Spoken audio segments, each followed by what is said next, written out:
Halo, Assalamualaikum warahmatullahi wabarakatuh. Pemirsa televisi Muhammadiyah dimanapun Anda berada, apa kabarnya? Sehat-sehat selalu pemirsa, bahagia selalu, dan semoga senantiasa terjaga dari mara bahaya. Dan kali ini saya Irmania Septiana senang sekali bisa kembali menyapa Anda pemirsa di rumah dimanapun Anda berada dalam program PTV Show Ngobrol Sering tapi nggak bikin boring. Dan kali ini aku mau ngobrol bersama dengan relawan COVID-19.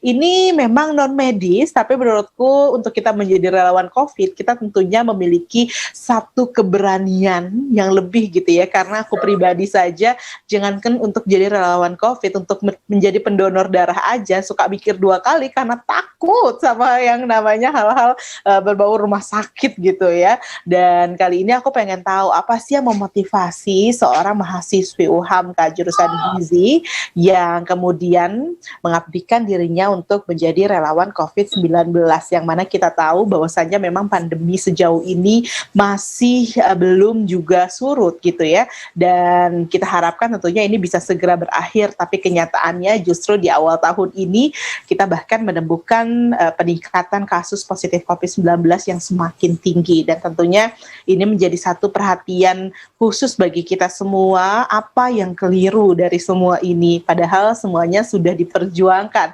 Daripada kita berpanjang kalam, langsung aja aku mau ngobrol bareng sama Kak Indah. Halo, Assalamualaikum warahmatullahi wabarakatuh, Kak Indah. Halo Kakak Irma, Waalaikumsalam warahmatullahi wabarakatuh. Bagaimana hari ini, berbahagiakah? Alhamdulillah, bahagia. Bahagia, sehat sentosa. Sehat, bahagia gitu ya. Emang harus nih di kondisi sekarang ini yang harus ditanyakan selain sehat juga bahagia gitu, karena itu adalah bagian dari upaya agar kita bisa tetap terjaga kesehatannya ya Kak Indah ya. Iya betul, karena kalau kita nggak bahagia, mau menjaga diri pun juga susah gitu kan. Betul, betul. Dan kalau kita nggak bahagia, ada kita habis waktu sama yang namanya nangis-nangis aja gitu ya. Nangisin keadaan seperti ini gitu ya. Kenapa harus kemudian hanya di rumah terkurung, sulit beraktivitas, gak bisa ketemu sama temen, kalaupun jalan harus siap-siap sama mulut-mulut netizen gitu kan. Tapi ya semuanya harus kita bawa happy pastinya, termasuk dalam soal pekerjaan itu sendiri. Nah, Kak Indah kan ini sekarang lagi aktif jadi relawan COVID-19 ya. Di mana Kak Indah? Gimana ya? Alhamdulillah sih tapi ini aku mau agak klarifikasi sedikit ya Kak. Untuk sekarang itu aku sudah tidak menjadi relawan lagi di Wisma Atlet gitu. Kemarin itu aku menjadi relawan selama 3 bulan gitu. Lalu apa lagi nih Kak? Apa yang bikin kamu memutuskan untuk ya katakanlah berani gitu ya menjadi relawan COVID? Gitu. Waktu pas awal-awal pandemi, aku tuh kan orangnya orang lapangan ya Kak ya gitu, jadi kayak nggak bisa diem di satu tempat gitu.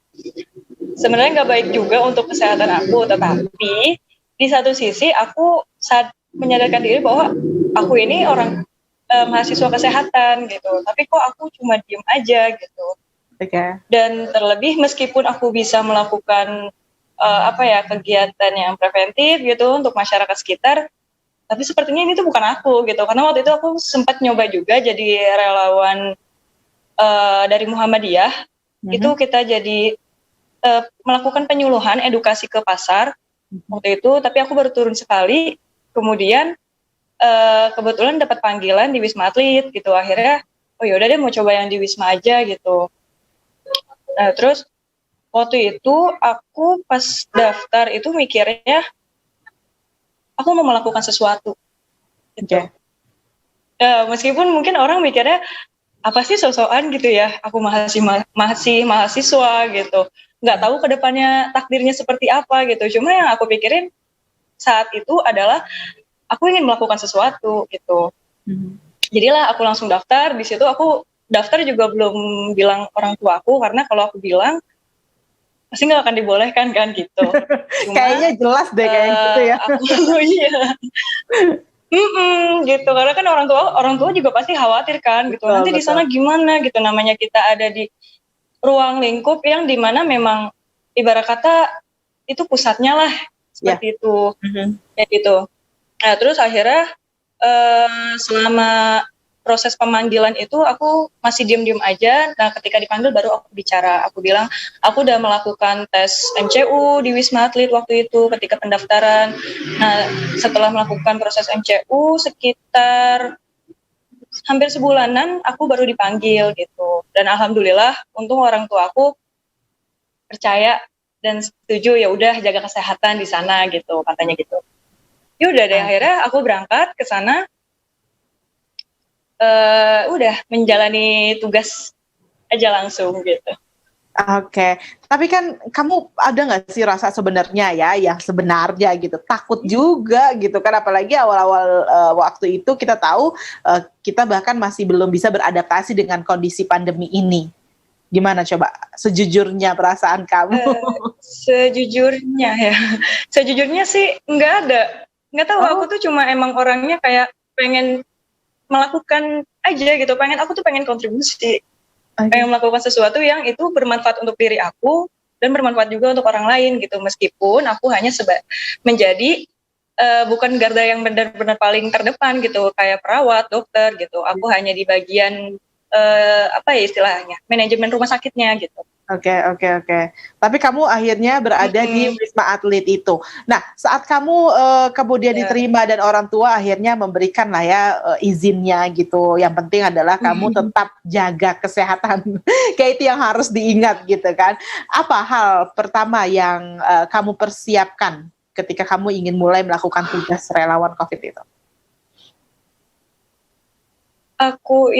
Aku stok vitamin. Itu pertama, stok vitamin. Terus kalau masker, ya masker tadinya awalnya aku bawa masker bahan kan banyak gitu, stok masker. Ternyata di bagian di apa ya, divisi yang aku pegang ini di MCU dan logistik itu kan aku dapat masker gratis gitu yang memang ada stoknya loh buat petugas di sana gitu. Ya. Jadi dan itu ganti masker sehari satu. Oke. Nah, bagaimana jam kerja kamu di sana? Jam kerja aku nggak ada libur. Ah, serius? Jadi gimana? Dari Senin sampai Ahad? Iya, Senin sampai Ahad. Jadi jam kerja aku itu kan memang dari Senin itu jam 8 ya. Jam 8 itu standby karena ada relawan baru datang. Terus enggak sih, dari jam setengah 8 itu kan beres-beres ruangan. Terus jam 8 kita baru mulai kalau relawan baru sudah datang. Setelah itu ya udah siklusnya seperti itu terus selama 1 minggu. Dan karena aku bagian administrasi yang data entry gitu kan, jadi ditambah lembur juga. Oke. Artinya itu kami itu dapat libur. Kenapa Kak? Ya benar-benar 3 bulan tanpa libur. Iya, tanpa libur. Sebenarnya 3 bulan itu sempat kepotong 1 bulan. Jadi aku waktu itu 2 kali pemanggilan. Pemanggilan pertama aku jadi admin di logistik. Nah pemanggilan kedua baru aku di admin MCU. Oke. Wow. Dan itu emang nggak ada libur.